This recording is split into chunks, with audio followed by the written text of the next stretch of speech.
উত্তৰ পূব উন্নয়ন বিত্ত নিগম নেটফিৰ ৩০তম প্ৰতিষ্ঠা দিৱস। এই উপলক্ষে মহানগৰীৰ নেটফিৰ কাৰ্যালয়ত বিশেষ অনুষ্ঠান। উপস্থিত থাকে অসম চৰকাৰৰ মুখ্য সচিব ডক্টৰ ৰবি কোটা, ডোনৰ মন্ত্ৰালয়ৰ যুটীয়া সচিব নীৰজ কুমাৰ, সচিব এছ.কে ভাল্লাকে ধৰি বহুকেইগৰাকী বিশিষ্ট ব্যক্তি। ইয়াৰ উপৰি সম্বৰ্ধনা জনোৱা হয় ঔপন্যাসিক শিক্ষাবিদ ডক্টৰ মল্লিকা কন্দলী, মেঘালয়ৰ চলচ্চিত্ৰ নিৰ্মাতা ডামনিকি চাংমাকে ধৰি উত্তৰ পূবৰ বহুকেইগৰাকী বিশিষ্ট ব্যক্তি। নেটফি 30th ফাউণ্ডেশ্যন ডে আজি 30 বছৰ হৈছে। নেটফি আৰম্ভ হয় 1995ত আৰম্ভ হৈছে আমাৰ অসমত গুৱাহাটীত। কিন্তু এই অনুষ্ঠানৰ মেইন উদ্দেশ্যটো এইটো হৈছে ভাৰত চৰকাৰ আৰম্ভ কৰিছে 95ত গোটেই আমাৰ 8টা পূৰ্বোত্তৰ ৰাজ্যৰ উন্নয়নৰ কাৰণে।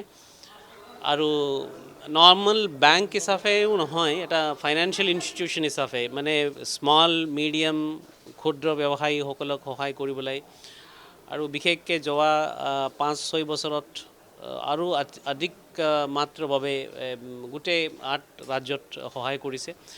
আৰু আমাৰ ৰুৰেল আৰ্টিজানছ, উইভাৰ্ছ, উইমেন এণ্টাৰপ্ৰেনিউৰ্ছ সকলৰ কাৰণে আৰু এটা MFI ইনষ্টিটিউশ্যনছ যোগেদি বহুত ডাঙৰ চেষ্টা চলাইছে।